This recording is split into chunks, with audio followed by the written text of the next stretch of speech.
ये कमेंट कर देगा, चला जाएगा। कमेंट आपके उतने ज्यादा वैल्यूएबल नहीं होते जितना ज्यादा वैल्यूएबल कुछ दूसरी चीजें होती हैं। I hope you understand that.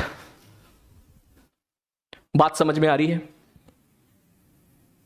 I hope तू मेरी बात समझ रहा होगा कि यहां पर अगर तू चाहता है कि भैया सही। और एक बात और बताऊं तुझे, ठीक है, एक बात और बताऊं, हमारा चैप्टर कौन सा है? Unit and dimension. ध्यान से देख, अभी इसमें ऑनलाइन के पैटर्न के हिसाब से ऐड कर दिया जाता है एरर एंड एनालिसिस। इसके बाद फिर आता है बेसिक मैथ्स। ये ऊपर नीचे हो जाता है क्योंकि पहले बेसिक मैथ्स पढ़ाना पड़ता है, जाहिर सी बात है, बिना उसके एरर समझ में नहीं आता है। ये इधर चला गया, एरर नीचे आ गया। ये ले भाई, एक आइडिया देना तेरे को बहुत जरूरी है। ये ले भाई, आजा भैया, क्यों टूट टूट के आ रहा है तू? ये इधर आजा, ये इधर आजा, ये इधर आजा। उसके बाद फिर हमारा होता है वेक्टर, फिर होती है 1 डायमेंशन, 2 डायमेंशन या काइनेमेटिक्स। ध्यान से सुन, अभी kinematics, NLM, friction, circular motion, work power energy, rotation. एक आईना दिखा दूं तुझे मैं, क्या ड्रॉबैक है, किस तरीके से बेवकूफ बनाया जाता है बाकी लोकल कोचिंगों में बस बच्चों के सेटिस्फेक्शन के लिए। ध्यान से देखना भी यहां पर तू, वर्क पावर एनर्जी के बाद सेंटर ऑफ मास, रोटेशन, और रोटेशन के बाद तेरा heat, elasticity, conduction, radiation, KTG, thermo, fluid, और उसके बाद wave on string, wave on string, sound wave, और इसी के साथ आता है एसएचएम। ये तेरा 11th क्लास का है, जिसमें से इसमें कुछ नहीं है, ये पूरा का पूरा मैथ्स है। और तेरी जो फिजिक्स है वो ये है फिजिक्स। इसका परसेंटेज मुश्किल से 10% है, मुश्किल से 10% है, और ये है तेरा 90%। बात समझ में आ रही है? ये है फिजिक्स, ये है मेरे भाई। तुम जिसको फिजिक्स समझ रहे हो, ये तो फिजिक्स है ही नहीं। यूनिट एंड डायमेंशन में क्या बता दिया मैंने? फिजिक्स में कुछ नहीं बताया है मैंने तुझे। ये भी नहीं बताया कि फोर्स क्या होता है, एनर्जी क्या होती है, मोमेंटम क्या हो, कुछ नहीं बताया तुझे। फोर्स की फीलिंग कब आएगी? जब हम लोग न्यूटन लॉ ऑफ मोशन पढ़ेंगे। टॉर्क नाम लिया है, क्या होता है? जब रोटेशन पढ़ेंगे। तो ये फिजिक्स नहीं है। बाकी जगह पता है क्या होता है, ठीक? इसको खत्म करेंगे बड़े ही आराम से 1 महीने में, इसको खत्म करेंगे बड़े ही आराम से 1 महीने में। अपने भैया लोगों से पूछ लेना जो पहुंच गए हैं वहां पर, जो ड्रॉपर में है, वो बताएंगे तुझे सच्चाई। इसको भी पढ़ेंगे सपोज 10 दिन तक, इसको वेक्टर को पढ़ेंगे 1 महीने तक, काइनेमेटिक्स को पढ़ेंगे 3 महीने तक, और इनको जोड़ के निकाल देंगे 6 महीने, और बाकी में घास काट देंगे जब फिजिक्स की बारी आएगी, और इसको खत्म कर देंगे 4 से 5 महीने में। गेट बंद कर दो आप। ये बात समझ में आ रही है? लोकल कोचिंग में यही होता है, क्योंकि उनको फीस जमा करनी होती है, उनको बच्चों को सेटिस्फाई करना होता है, उनको बस वो सारा टाइम इसी में निकाल देते हैं। इसी में कितने सारे बच्चे तुझे ऐसे मिल जाएंगे जो बोलेंगे यस सर हमारी लोकल कोचिंग में ये हुआ था सर, आधा टाइम तो हम केवल यहीं तक ही पहुंच पाए, जबकि फिजिक्स तो इसके बाद शुरू होती है। फिजिक्स तो पढ़ाई ही नहीं, बच्चे को खुश किया गया। समझ में आ रही है बातें? तो भैया अगर आप मुझसे चाहते हो कि मैं ये पढ़ाऊं, ये ट्रेंड फॉलो करूं कि भैया 10 लेक्चर दे दिया, अब तू चाह रहा नहीं 10 तो बहुत फास्ट है, इसको और स्लो करो, इसको तो 20 लेक्चर में करो, भैया मुझसे ना होगा ये काम, सीधी सी बात है। और अगर कोई टीचर तुम्हारे साथ ऐसा कर रहा है तो वो टीचर तुम्हारे साथ गलत कर रहा है, क्योंकि हर चैप्टर को मिनिमम और मैक्सिमम उतना ही वैल्यू देना चाहिए। क्योंकि उन बच्चों की प्रॉब्लम पता क्या है, मैं सही बात बोलूं देख, अभी वो बोलेंगे सब फास्ट है, सब स्लो करो, ठीक है।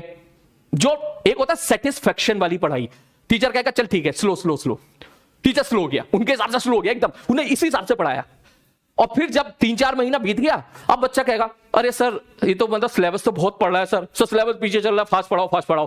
फिर वो फास्ट पढ़ाएगा, और जो फिजिक्स वाला पार्ट है वो उनका हो जाएगा खत्म। और जब बच्चा 12th पार्ट में पहुंचेगा तो पता है क्या बोलेगा, हमारा तो 11th तो खत्म हो गया, हमारा तो 11th पूरा बर्बाद हो गया।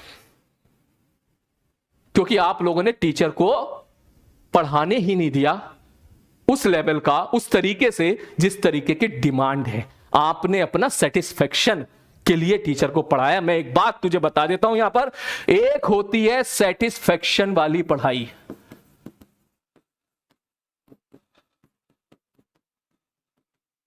इसमें क्या करना पड़ता है, लल्लू लल्लू सवाल,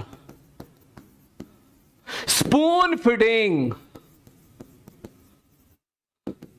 आसान आसान आसान आसान पढ़ाओ, बहुत ही स्लो पढ़ाओ। स्लो शुरू में और बाद में घास काट दो। इसको बोलते हैं सेटिस्फेक्शन के लिए पढ़ाई। भैया मुझे ये नहीं करनी, मुझे पढ़ाना है सिलेक्शन के लिए।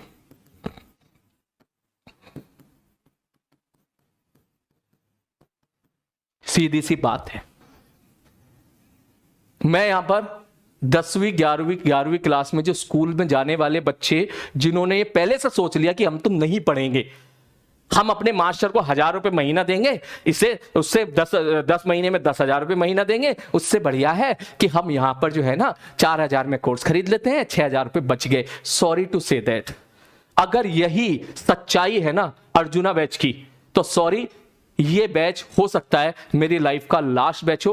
अगर यही है तो अगले साल मैं नहीं लूंगा। This is going to be my last batch, क्योंकि मैंने पिछले 8-10 साल ना ये सब सीखा नहीं है मैंने, और मुझे सीखना भी नहीं है। क्योंकि जो चीज गलत है पढ़ाने के पॉइंट ऑफ व्यू से, बच्चे के कैरियर के पॉइंट ऑफ व्यू से, वो गलत है। ये बात सच है कि सर सिलेक्शन के लिए पढ़ाओगे तो क्या गारंटी है कि सिलेक्शन हो जाएगी? अरे भाई इसमें तो गारंटी है, इसमें तो गारंटी है कि सिलेक्शन नहीं होगा। यहां पॉसिबिलिटी है कि सिलेक्शन हो सकता है। गारंटी सिलेक्शन की कोई नहीं लेता है। यहां पॉसिबिलिटी है कि यस, पॉसिबिलिटी नहीं, हाईली पॉसिबिलिटी है। इस बार कितने बच्चे ऐसे हैं, सुबह से मुझे मैसेजेस आ रहे हैं, मैं तो अभी मैसेज दिखा दूं यार, यहीं पर ही मैसेज दिखा दूं, मुझे टाइम नहीं मिला है। कितने बच्चे ऐसे हैं, एक बच्चा मेरी बैच का 81 रैंक लेके आया, 81 ऑल इंडिया रैंक। एक बच्चा कुछ 700-800 रैंक लेके आया, एक बच्चा कुछ 1000 रैंक लेके आया, वहीं कुछ बच्चे 3-3, 4-4 लाख रैंक लेके आए हैं। रो रहे हैं वो मैसेज कर करके, सर आप उस टाइम इतना समझाते थे, तब आपकी समझ में नहीं आई, अब समझ में आ रही है, अब बताओ हम क्या करें। और आप भी इसी रास्ते पर चलना चाहते हो तो फायदा क्या फिर मेरे पढ़ाने का, या फिर किसी भी यहां पर ऐसे टीचर का पढ़ाने का जो आपकी केयर करता हो। रो रहे हैं बच्चे, रो रहे हैं। पता है पूरी क्लास में ना जब किसी का सिलेक्शन नहीं होता है, पूरी कोचिंग इंस्टीट्यूट में जब किसी का सिलेक्शन नहीं होता है ना, तब दुख नहीं होता है। दुख तब होता है जब उसी क्लास में से कोई एक बच्चा सेलेक्ट हो जाए, कोई 2-3 बच्चे सेलेक्ट हो जाए और तुम ना हो पाओ, तब दुख होता है। इसी अर्जुना बैच में जब 2 साल के बाद बच्चे सेलेक्ट होंगे ना भर भर के, और जब बोलेंगे ये बात कि सर हमारा 11th क्लास बहुत स्ट्रांग हो गया था, तब ना पढ़ने वाले बच्चों की इतनी जलेगी ना उस टाइम पे कि तुम्हें रोने के लिए, समझ जा तू कहीं मुंह छुपा के भी नहीं रो पाओगे ठीक से तुम, जब इसी बैच में से लोग सेलेक्ट होंगे। क्योंकि मैं तो ये नहीं करूंगा, मैं तो नहीं करने वाला, नहीं करने वाला। सीधी सी बात है। बात समझ में आ रही है? आप यहां कितना भी बोलो, आप यहां बोल रहे हो, मैं भरोसा, पता है आप यहां पर बोल रहे हो, ठीक है, मुझे किसी भी कमेंट पे भरोसा नहीं हो पा रहा है अभी। आप यहां बोल रहे हो sir we are with you, sir आप जिस लेवल पे जा सकते हो जाओ, हमें आप पे ऊपर पूरा भरोसा है। एग्जैक्टली मैं कसम से बोल रहा हूं यार, कसम से बोल रहा हूं, कसम झूठी नहीं खाता हूं मैं, मुझे भरोसा ही नहीं हो रहा है। क्योंकि जब सेम चीज, जब मेरा डिस्कशन हुआ, मैंने इस तरीके से रखने को, तब समझ में आया कि नहीं, ये सच्चाई नहीं है। सच्चाई तो पीछे वाले लोग हैं जो बाद में लेक्चर देखते हैं, जो बीच में अनसिंसियर हैं, जो पढ़ते नहीं हैं, जो ठीक से क्लास को समझ नहीं जा रहे हैं। अब यूनिट एंड डायमेंशन को 10 लेक्चर कराने का मतलब ही यही है कि टीचर बहुत स्लो है। समझ में आ रही है बात? इसका मतलब ही यही है, टीचर स्लो है। इससे ज्यादा अगर आप स्लो चाह रहे हो तो दैट इज नॉट पॉसिबल मेरे भाई, दैट इज नॉट पॉसिबल। अगर आप चाह रहे हो तो सारे लोग मिलकर बोल दो, मैं मना नहीं कर रहा हूं, सबकी अपनी रिक्वायरमेंट होती है। सब लोगों का थोड़ी ना आईटी में सिलेक्शन होता है यार, सब लोगों का थोड़ी ना होता है सिलेक्शन। आप बोल दो ना, आप बोल दो यहीं पर मुझसे, खत्म कहानी। मैं बोल देता हूं कि ऐसे टीचर को देख लो सर जो इनको सेटिस्फेक्शन के हिसाब से पढ़ाएं, मैं वो आप उनको यहां पर भेज दो, और मुझे ऐसे बच्चे दे दो जो सिलेक्शन के लिए पढ़ना चाह रहे हैं। भले मुझे 100 बच्चे दे दो, चाहे वरुण बैच दे दो, कोई सा भी बैच दे दो, मैं उसमें पढ़ा लूंगा, लेकिन पढ़ाऊंगा भैया सिलेक्शन के लिए। सीधी सी बात है। मुझसे लो पोपो की उम्मीद मत करना।